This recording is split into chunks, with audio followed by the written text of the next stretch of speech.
Assalamualaikum warahmatullahi wabarakatuh. Salam sejahtera Ananda, salam Viva Historia. Baik Anandaku sekalian, bertemu lagi dengan Ibu Siti King Harta Lestari dalam mata pelajaran Sejarah Indonesia kelas 11. Ya Anandaku sekalian, sebelumnya Ibu mengucapkan selamat kepada Ananda yang telah menyelesaikan studinya di semester 1 di kelas 11. Baik Anandaku sekalian, hari ini Ibu akan memberikan pelajaran mengenai semester 2 yang kaitannya membahas mengenai materi pendudukan Jepang di Indonesia. Ya, anak-anakku sekalian, sebelumnya kita perlu ketahui adanya kompetensi dasar yang harus kita capai, di mana kompetensi dasar pengetahuannya adalah menganalisis sifat kependudukan Jepang dan respon bangsa Indonesia. Lalu untuk kompetensi dasar keterampilannya berkaitan mengenai menyajikan hasil penalaran sifat pendudukan Jepang dan respon bangsa Indonesia dalam bentuk lisan, tulisan maupun bentuk lainnya. Nah, sebelumnya Anandaku sekalian, masih ingat ya Ibu sering mengatakan bahwa konsep penjajahan yang dilakukan oleh bangsa Barat dengan konsep pendudukan yang dilakukan oleh bangsa Jepang itu mengalami atau mendapati suatu perbedaan-perbedaan tertentu. Nah, untuk penjajahan kemarin kalian telah belajar ya bahwa memang penjajahan berfungsi untuk membantu orang-orang bangsa-bangsa Barat ini ataupun Belanda, Spanyol, Portugis dan juga Inggris dalam mendapatkan suatu kemudahan dalam perdagangan internasionalnya. Sedangkan ketika melakukan pendudukan Jepang, ini melakukan suatu kajian-kajian untuk memenuhi kebutuhan militer mereka. Nah, anak-anakku sekalian perlu ketahui, dalam Kamus Besar Bahasa Indonesia, pendudukan sendiri berarti proses cara membuat perbuatan menduduki atau merebut dan menguasai suatu daerah. Sebenarnya konsep dasarnya memang sama dengan penjajahan, namun yang diusung oleh pendudukan Jepang ini berbeda dengan penjajahan yang dilakukan oleh bangsa-bangsa Barat, di mana bangsa Barat lebih ke dalam perekonomian, sedangkan untuk bangsa Jepang itu lebih ke dalam bidang militer, seperti itu. Nah, Ananda, dalam materi kali ini kita memiliki 5 submateri. Submateri yang pertama adalah perkembangan imperialisme di Jepang, yang kedua munculnya pendudukan Jepang di Indonesia, yang ketiga kebijakan pemerintahan Jepang, yang keempat perlawanan terhadap pemerintahan Jepang yang dilakukan oleh bangsa Indonesia, dan yang terakhir adalah runtuhnya pemerintahan Jepang di Indonesia. Ya, yang pertama adalah perkembangan imperialisme di Jepang. Ya, perlu Anandaku ketahui bahwa Jepang pada mulanya mereka menutup diri. Mereka melakukan suatu isolasi, politik isolasi dalam pemerintahan mereka yang dinamakan sebagai politik Sakoku.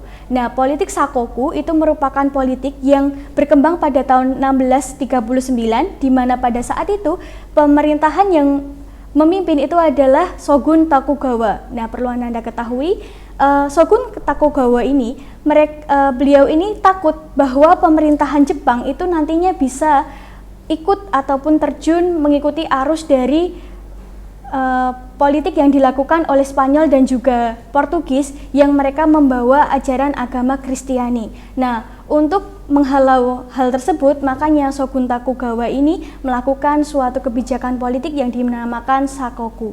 Lalu pada awalnya pemerintahan Jepang itu sudah mengenal adanya suatu persaingan perdagangan yang dilakukan oleh kelompok shogun dan juga kelompok daimyo. Nah, perlu Anda ketahui, kelompok shogun dan daimyo ini merupakan tuan tanah yang pada dasarnya kelompok daimyo ini merupakan kelompok yang lebih unggul dibandingkan kelompok shogun karena memang taktik dan juga hubungan dagang dengan negara-negara lain lebih banyak dari kelompok daimyo, seperti itu. Nah, barulah pada tanggal 31 Maret 1854 Commodore Matthew C. Perry datang ke Jepang. Ini merupakan tokoh Amerika dan beliau ini berhasil memaksa Jepang untuk menandatangani perjanjian Kanagawa. Lalu di sini Jepang akhirnya mulai membuka pelabuhan-pelabuhannya. Jadi pada awalnya Jepang ini hanya membuka pelabuhan untuk dirinya sendiri, tapi akhirnya pelabuhan-pelabuhan Jepang ini karena adanya perjanjian dengan Commodore Matthew C. Perry ini, akhirnya pelabuhan-pelabuhan pun dibuka untuk bangsa-bangsa Barat, sehingga pengaruh asing pun masuk ke dalam wilayah Jepang. Nah, akhirnya karena pada saat itu juga kaisarnya sudah berganti, yakni adalah Meiji, di mana Kaisar Meiji ini melakukan suatu restorasi yang dinamakan sebagai restorasi Meiji, dan nantinya akan mengubah tatanan dari pemerintahan Jepang itu sendiri. Nah, kehidupan beragama Jepang, mereka mengenal kepercayaan Shinto yang mengenal adanya ajaran Hako Isshu. Nah, di sini Hako Isshu ini awalnya lebih menekankan kepada pemerintahan Jepang yang sangatlah tunduk kepada pemerintahan Jepang. Tapi ketika munculnya adanya tadi masuknya bangsa Barat, akhirnya negara Jepang ini menjadi modern dan juga ingin menguasai wilayah negara-negara lain ataupun wilayah-wilayah dari berbagai negara yang ada di dunia seperti itu. Hako Isshu sendiri ini merupakan suatu pendapat dari pemerintahan Jepang sendiri. Orang Jepang ini merasa bahwa mereka adalah pimpinan dari kelompok-kelompok seluruh negara yang ada di dunia ini, sehingga mereka memiliki suatu pandangan bahwa mereka memiliki suatu keinginan yang suci ataupun suatu tujuan suci, di mana tujuan itu menunjukkan adanya suatu perlindungan yang dilakukan oleh Jepang untuk negara-negara di seluruh dunia. Nah, Jepang menganggap Amerika sebagai ancaman dalam mencapai cita-cita imperiumnya. Namun, Amerika Serikat pun juga menganggap Jepang merupakan suatu halangan dalam melaksanakan imperiumnya. Seperti itu. Akhirnya, Amerika pun berusaha untuk menghalangi imperialisme yang dilakukan oleh Jepang. Nah, puncaknya itu nanti akan adanya suatu tindakan di mana Jepang ini mengebom Pearl Harbor yang merupakan pusat pangkalan militer milik Amerika Serikat yang nantinya mendapatkan wilayah Hindia Belanda khususnya di Indonesia seperti itu. Nah, perjanjian Kanagawa sendiri berisikan 3 hal. Yang pertama adalah Jepang harus membuka pelabuhan-pelabuhannya kepada kapal-kapal asing milik orang-orang Barat seperti itu untuk melakukan perdagangan. Lalu yang kedua, Jepang harus menjamin keselamatan kapal Amerika yang karam di wilayah pelabuhan-pelabuhan Jepang. Yang ketiga, Jepang mendirikan kedutaan Amerika Serikat secara permanen di Jepang juga. Nah, isi restorasi Meiji. Untuk isi restorasi Meiji di sini mencakup 5 bidang. Yang pertama adalah bidang militer, di mana Meiji ini memiliki kebijakan bahwa pria usia 21 tahun itu harus melaksanakan wajib militer selama 4 tahun lamanya. Yang kedua, membentuk tentara nasional. Yang ketiga, membeli perlengkapan senjata dari bangsa Barat. Lalu pada bidang hukum, mengubah sistem hukum dan konstitusinya mengikuti model hukum konstitusi Barat.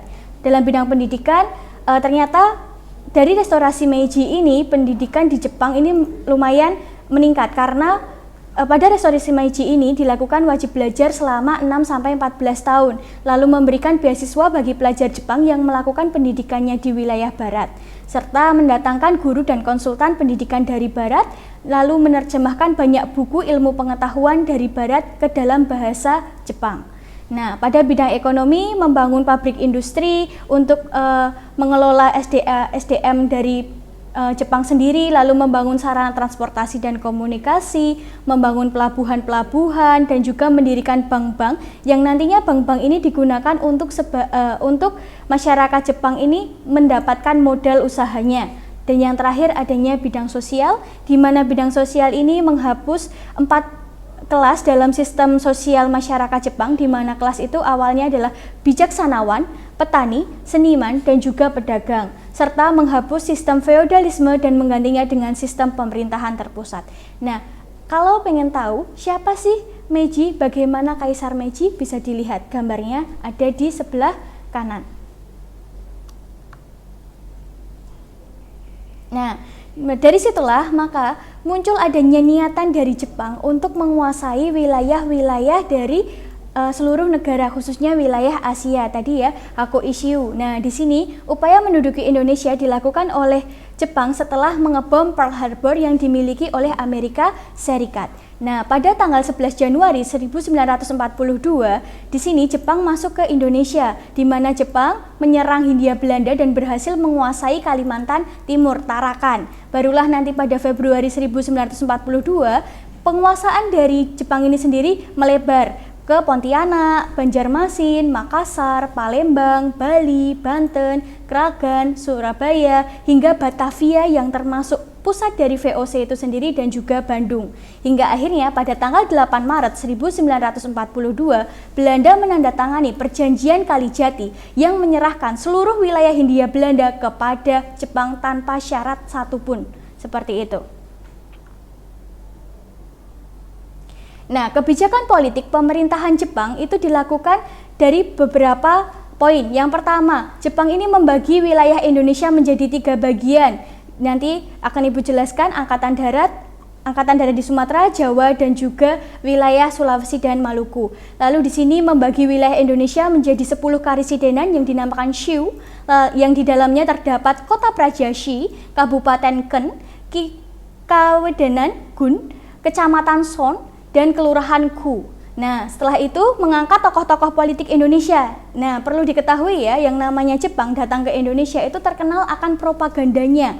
Salah satu propaganda yang sangat digalakan oleh Jepang itu adalah mengambil ikut membersamai tokoh-tokoh nasional Indonesia untuk dirangkul yang nantinya bisa menciptakan suatu keinginan masyarakat Indonesia bahwa ternyata Jepang ini dekat dengan tokoh-tokoh nasional Indonesia sehingga ingin memerdekakan Indonesia, seperti itu. Selain itu juga membentuk Badan Pertimbangan Pusat, yakni Cho Sangiin pada 1 Agustus 1943 untuk memberi saran atas tindakan ataupun kebijakan-kebijakan yang dilakukan oleh Jepang di Indonesia. Lalu membentuk organisasi putra. Nah, tadi ya yang sudah Ibu bilang bahwa tokoh-tokoh nasional Indonesia itu dirangkul. Nah, salah satunya adalah pembentukan organisasi putra, di mana pembentukan organisasi putra ini mengambil 4 serangkai, tokoh 4 serangkai ya, Insinyur Soekarno-Hatta, Ki Hajar Dewantara, dan juga Kiai Haji Mas Mansur, seperti itu. Selain itu, Jepang juga membentuk MIAI atau Majelis Islam A'la Indonesia pada tahun 1943. Pada perkembangannya MIAI ini berkembang menjadi Masyumi. Setelah itu, Jepang juga membentuk Jawa Hokokai atau Himpunan Kebangkitan Jawa pada tanggal 1 Januari 1944.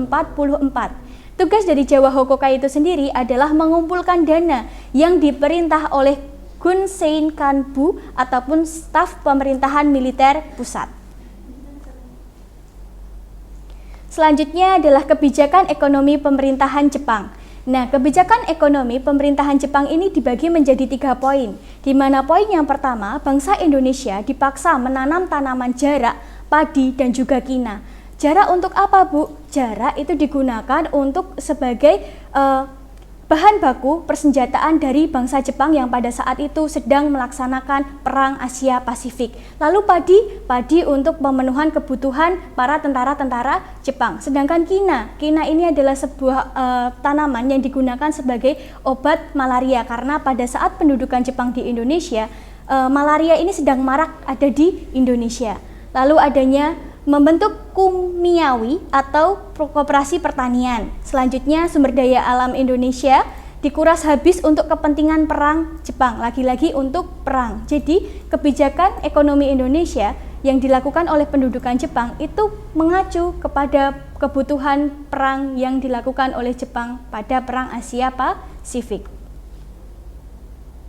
Selanjutnya adalah kebijakan sosial budaya pemerintahan Jepang. Yang pertama, Jepang membentuk Tonarigumi atau kumpulan beberapa keluarga untuk gerakan gotong royong. Lalu Jepang juga membentuk mobilitas sosial masyarakat Indonesia dengan cara membangun jalan, gedung, dan juga perkebunan. Nah, tadi ya gotong royong, konsep gotong royong memang sangat digalakkan pada masa kependudukan Jepang karena memang Jepang tidak menginginkan untuk mengeluarkan dana lebih kepada para tenaga yang dibutuhkan. Lalu Jepang juga membentuk Romu Kyokai atau panitia pengerahan romusa atau tenaga kerja dan juga romusa untuk membangun jalan, gedung, dan juga perkebunan tersebut. Jepang juga membentuk adanya suatu Jungunyanfu, di mana di sini merupakan wanita pribumi yang dia dibohongi sebenarnya oleh pemerintahan Jepang bahwa mereka ini dijanjikan akan menjadi seorang tenaga medis, seorang tenaga romusa dan tenaga lainnya, tenaga perkebunan dan lain sebagainya. Tapi pada akhirnya mereka jatuh kepada pekerjaan wanita penghibur tentara Jepang, seperti itu. Lalu banyak sekolah yang ditutup. Perlu diketahui ya, tanda kutip, bahwa memang dalam pendudukan Jepang di Indonesia, sekolah-sekolah itu banyak yang ditutup. Nah, karena apa? Memang Jepang ini tidak menginginkan adanya suatu generasi yang cerdas, tapi mereka menginginkan adanya suatu generasi untuk membantu mereka dalam melaksanakan perang Asia Pasifik. Seperti itu.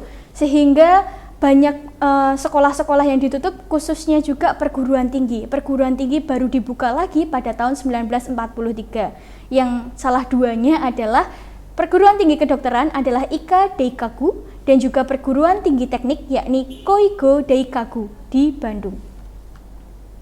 Kurikulum Jepang juga memberlakukan doktrin Hako-Ichiu, sehingga para pelajarnya memiliki suatu anggapan bahwa memang Jepang ini merupakan pelindung Asia, seperti itu. Dan perlu Anda ketahui, untuk kurikulum Jepang menggunakan bahasa Jepang pada bahasa utamanya, sedangkan untuk bahasa tambahannya atau bahasa pengantarnya itu adalah bahasa Indonesia, sehingga bahasa Indonesia ini dinomor duakan, seperti itu.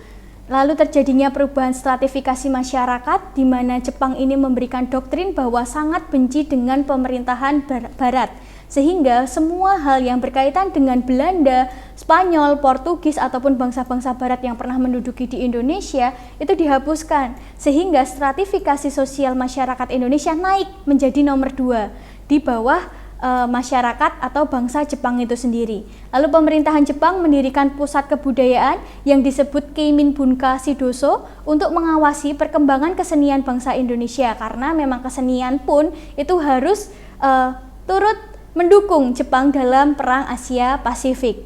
Lalu Jepang melakukan proses Japanisasi dalam masyarakat Indonesia. Ya, apapun yang berkaitan dengan bangsa Indonesia harus berkaitan juga dengan bangsa Jepang. Salah satunya adalah budaya Sikri, di mana tradisi ini merupakan milik dari Jepang itu sendiri, di mana orang-orang Jepang ini biasanya membungkuk setengah badan menghadap matahari terbit, dan juga penggunaan bahasa Jepang dalam kehidupan kesehariannya.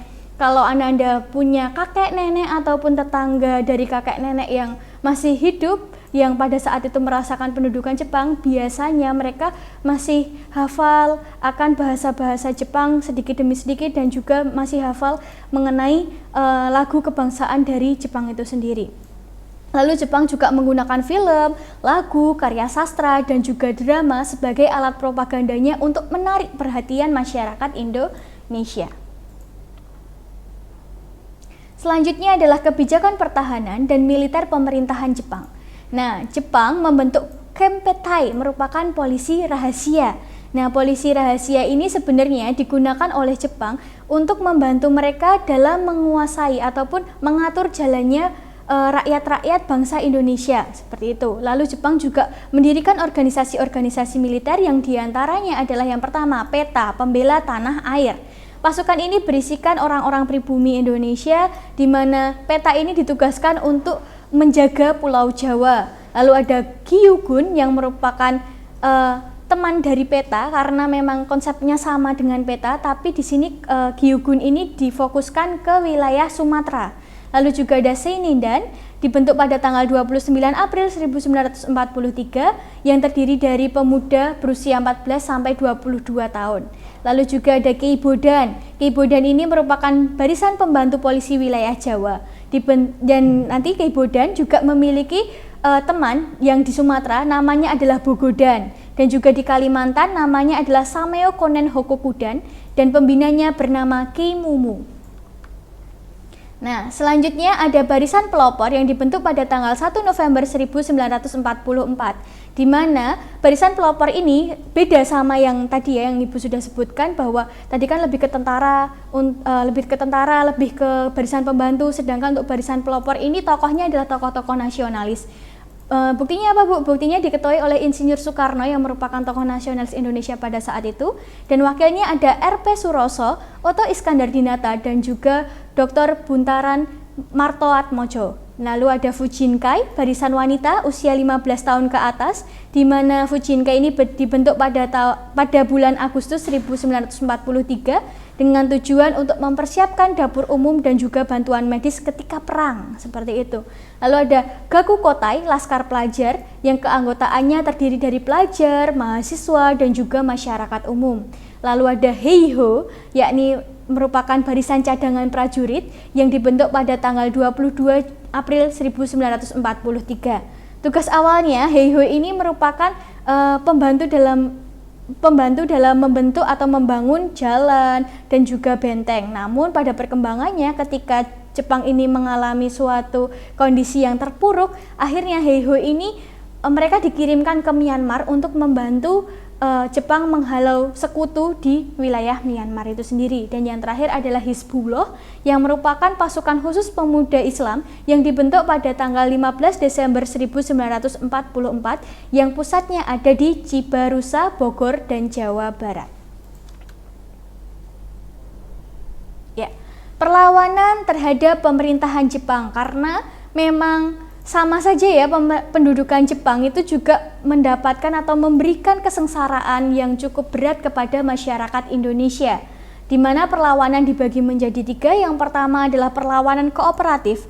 Ya, kooperatif itu merupakan perlawanan yang condong mendukung dari kebijakan-kebijakan yang dilakukan oleh pemerintahan Jepang. Namun hal ini merupakan hanya taktik saja ya nak ya, karena memang ketika pendudukan Jepang, ketika ada yang melakukan suatu kesalahan, sedikit kelihatan bahwa dia ini mulai tidak suka dengan pemerintahan Jepang ataupun ingin melakukan pergolakan, biasanya akan dibantai. Dan untuk dibantai, pembantaian dari pihak pendudukan Jepang ini cukup sadis, karena memang siapapun yang bersalah itu mereka akan dibantai di depan warga-warga sekitar, sehingga memberikan trauma yang cukup mendalam kepada masyarakat Indonesia pada saat itu.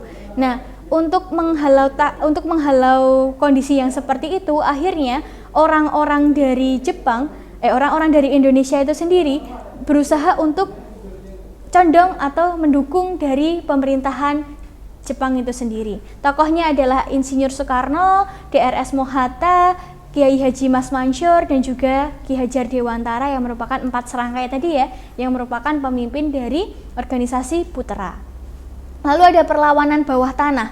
Perlawanan bawah tanah merupakan perlawanan non-kooperatif ataupun yang menentang dari pemerintahan Jepang yang dilaksanakan secara diam-diam. Karena apa? Ya tadi Ibu sudah sebutkan, karena memang kekejaman dari pemerintahan Jepang tidak bisa ditolerir seperti itu, sehingga menyebabkan adanya suatu ketakutan dan juga pemikiran berlebih kepada tokoh nasional. Apabila semua tokoh nasional dibantai, otomatis tidak akan ada yang berjuang lagi. Lalu perlawanan ini juga banyak dilakukan oleh kelompok-kelompok pemuda.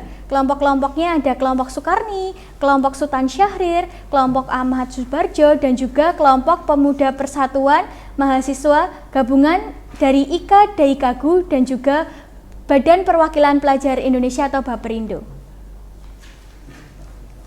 Ya, yang selanjutnya adalah perlawanan bersenjata dilakukan oleh perlawanan rakyat di Sukamanah, Tasikmalaya, di mana perlawanan ini merupakan perlawanan karena adanya penerapan sekre di Tasikmalaya, dan di sini dipimpin oleh Zainal Mustafa. Namun pada akhirnya perlawanan ini gagal ataupun mengalami kemunduran, karena nanti akhirnya Zainal Mustafa ditangkap oleh pemerintahan Jepang dan akhirnya dibunuh. Lalu ada perlawanan rakyat Aceh di Cot Pileng, di mana perlawanan ini dilakukan oleh Tengku Abdul Jalil atau dipimpin oleh Tengku Abdul Jalil pada tanggal 10 November 1942. Sama, perlawanan rakyat Aceh ini juga dilatar belakangi atas adanya penerapan sekre dan juga adanya kondisi masyarakat Indonesia yang mulai merasakan kesengsaraan yang amat berlebih. Lalu ada perlawanan rakyat Indramayu, di mana perlawanan ini dilatar belakangi dengan adanya penyerahan hasil panen padi dan juga pengikut sertaan Romusa. Jadi wilayah dari Indramayu ini diwajibkan untuk mengirimkan rakyatnya untuk ikut dalam Romusa, sehingga perlawanan pun muncul dipimpin oleh Haji Handrian pada April 1944 dan hasilnya pun juga gagal. Namun perlawanan Indramayu ini mampu memicu semangat dari wilayah-wilayah sekitar dari Indramayu itu sendiri. Dan yang terakhir adalah perlawanan Peta dari Blitar. Nah, perlawanan ini dilatar belakangi atas kesengsaraan masyarakat Blitar yang diterima ketika pendudukan Jepang. Dan pada saat ini dipimpin oleh Supriyadi pada tanggal 14 November 1944. Hasilnya pun juga sama gagal, tapi sama seperti perlawanan rakyat Indramayu, perlawanan peta di Blitar ini memantik adanya semangat perlawanan yang dilakukan oleh masyarakat Jawa Timur di sekitar Blitar untuk melakukan perlawanan kepada pendudukan Jepang. Nah, sebelum berakhirnya pendudukan Jepang ini melakukan perjanjian kepada Indonesia. Perjanjian itu adalah perjanjian kemerdekaan. Nah, hal ini karena apa? Karena memang Jepang sudah mulai terdesak dan Jepang masih memerlukan bangsa Indonesia sebagai pendukung dalam pelaksanaan Perang Asia Pasifik. Nah, tindakannya apa saja, Bu? Tindakannya yang pertama, membentuk BPUPKI, Dokuritsu Junbi Kosakai, yang dibentuk pada 1 Maret 1945 dan diketuai oleh Dr. Rajiman Widyodiningrat dan wakilnya adalah RP Suroso. Dan perlu kalian ketahui bahwa tujuan dibentuknya BPUPKI ini adalah menyelidiki berbagai hal yang dibutuhkan dalam kehidupan kemerdekaan bernegara seperti itu. Nah, melakukan apa, Bu, BPUPKI ini? Melakukan suatu sidang BPUPKI pertama yang dilakukan pada tanggal 29 Mei sampai 1 Juni 1945, di mana sidang ini membahas mengenai dasar negara yang nantinya belum mendapatkan hasil dan akhirnya dilanjutkan pada Panitia 9, pertemuan Panitia 9 dan akhirnya mewujudkan adanya dasar negara dan juga Piagam Jakarta. Dan barulah nanti pada sidang kedua BPUPKI yang dilakukan pada tanggal 10 sampai 16 Juli 1945, di sini rumusan dasar negara tadi diberikan kepada masyarakat Indonesia ataupun dilaporkan, dan juga adanya pelaporan Piagam Jakarta serta membentuk panitia hukum dasar, panitia ekonomi, dan juga panitia bela negara yang nantinya menghasilkan adanya pembukaan undang-undang, rancangan undang-undang, dan juga batang tubuh Undang-Undang Dasar Negara Republik Indonesia yang masih digunakan sampai saat ini. Dan yang kedua adanya pembentukan PPKI, Dokuritsu Junbi Inkai, yang dilakukan pada tanggal 7 Agustus 1945, di mana pada keanggotaannya dipimpin oleh Marsekal Terauchi. Tugasnya mempersiapkan kemerdekaan yang dilaksanakan pada janjinya akan dilaksanakan pada tanggal 24 Agustus 1945. Nah, sampailah kita pada akhir pendudukan Jepang di Indonesia. Nah, akhir pendudukan Jepang di Indonesia ini benar-benar mengalami puncaknya ketika tanggal 6 Agustus 1945, di mana Amerika ini membalaskan dendamnya yang pada awalnya Pearl Harbor itu dibom oleh pihak Jepang. Akhirnya Amerika pun juga ikut mengebom wilayah kota Hiroshima di Jepang sana dengan menggunakan bom atom. Dan pada tanggal 9 Agustus 1945 Amerika pun juga mengebom atom kota Nagasaki. Dan akhirnya pada tanggal 14 Agustus 1945 Jepang benar-benar menyerah terhadap sekutu. Baik Ananda, cukup sampai di sini materi yang Ibu jelaskan mengenai pendudukan Jepang di Indonesia. Cukup sekian, wa akhirul kalam, wassalamualaikum warahmatullahi wabarakatuh.